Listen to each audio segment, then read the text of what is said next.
नमस्कार, मैं हूं आपके साथ आयुषी गुप्ता।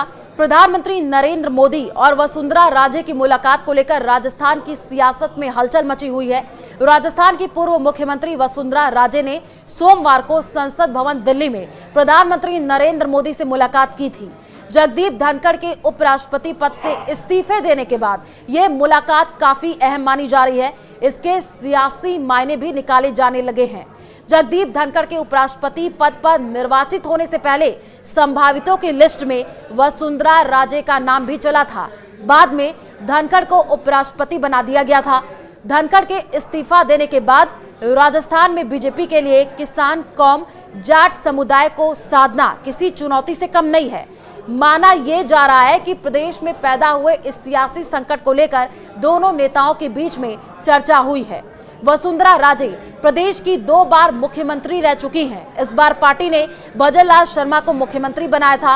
अब धनखड़ के इस्तीफे के बाद पार्टी वसुंधरा के अनुभव का फायदा लेना चाहती है। जाट समाज पर भी उनकी विशेष पकड़ मानी जाती है।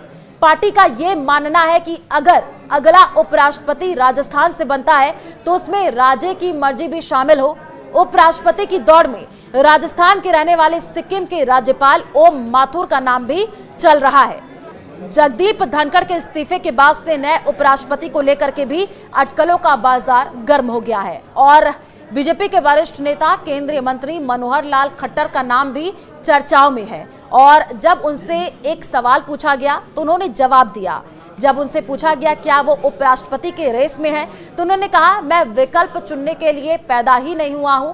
मुझे जो सूचना मिलती है उसके हिसाब से काम करता हूं। इसका मतलब साफ है कि वो किसी पद के लिए अपनी पसंद जाहिर करने के बजाय पार्टी के आदेशों का पालन करेंगे। ओम माथुर और वसुंधरा राजे की अदावत किसी से छिपी नहीं है।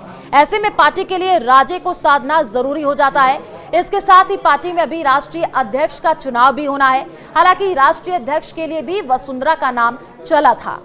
पीएम नरेंद्र मोदी और वसुंधरा राजे की इस मुलाकात को वसुंधरा समर्थकों की मांग से भी जोड़कर देखा जा रहा है। प्रदेश में सरकार बने 1.5 साल से ज्यादा का समय हो गया है और ऐसे में भजनलाल कैबिनेट विस्तार की चर्चा में जोरों पर है। इस मुलाकात को इससे जोड़ करके भी देखा जा रहा है। राजनीतिक जानकारों का ये मानना है कि वसुंधरा अपने गुट के नेताओं को मंत्रिमंडल और राजनीति नियुक्तियों में तरजीह दिलाने और अन्य संगठनात्मक मुद्दों को लेकर लंबे समय से पीएम मोदी से मिलने का समय मांग रही थी।